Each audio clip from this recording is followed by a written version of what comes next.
Всем привет! Я сменил локацию для съемок. Нахожусь я сейчас в своей бане, в которой, по сути дела, мне осталось только сделать финишную отделку и установить вот эту вот замечательную печь тройка. Печка очень большая, мощная, и этот сюжет будет как раз именно про эту печь.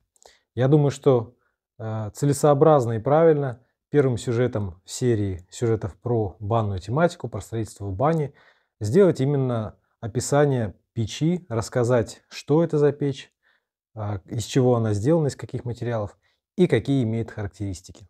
Так что усаживайтесь поудобнее, сюжет будет небольшой, но очень информативный. Расскажу про эту печь. Это печь из нержавеющей стали 5 мм, плюс 10 мм в самых термически нагруженных местах под камнями. Нержавейка марки 430 с максимальным количеством хрома в составе для максимальной термостойкости. Печь достаточно большая, весит около 200 кг, но перемещать ее по помещению можно без особых проблем за счет съемных металлических колес. После установки печи колеса легко демонтируются и на эксплуатацию не влияют. Чугунный портал диагональю 80 см самый большой в своем классе на рынке печей.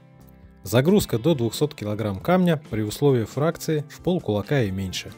При увеличении фракции уменьшается объем загрузки. Сбоку печи есть ребра жесткости.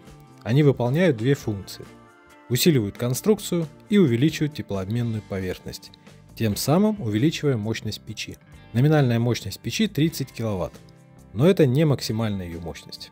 Внутри каменки на небольшом расстоянии от дна установлена паровая пушка. Она подает воду в самую раскаленную часть камней, в нижнюю треть. Также есть парогенератор, он производит пар с температурой до 700 градусов на протяжении длительного времени. Паровую пушку и парогенератор удобно использовать вместе.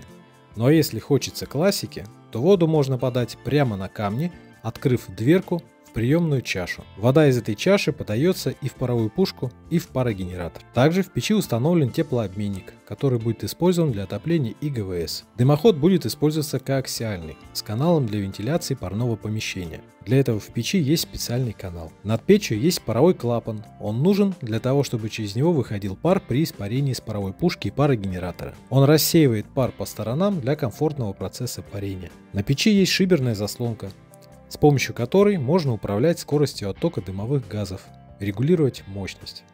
Но основная регулировка мощности осуществляется за счет жалюзи, которые расположены в нижней части топочной двери. Для экологичности и эффективности использования топлива в печи есть система дожига вторичных газов.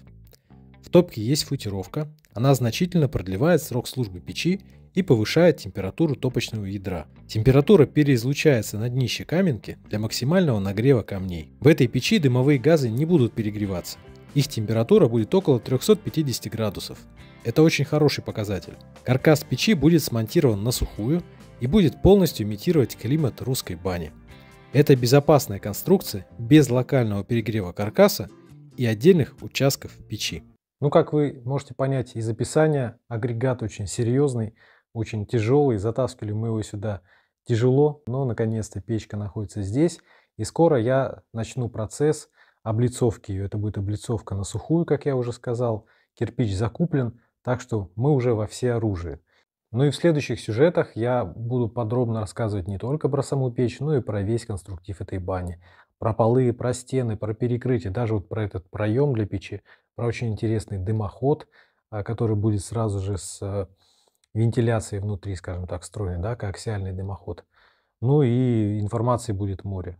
Для меня это тоже новинка, я практически ничего в банной тематике не понимаю, но вместе с вами поэтапно во всем разберусь и очень обширно эту тему раскрою. Так что помимо YouTube подписывайтесь на все наши социальные сети, это и ВК-видео, и Рутюб, и Дзен. В общем, мы практически везде, информацию можно будет получить всегда. Ну а на этом я с вами прощаюсь, до новых интересных роликов, всем пока!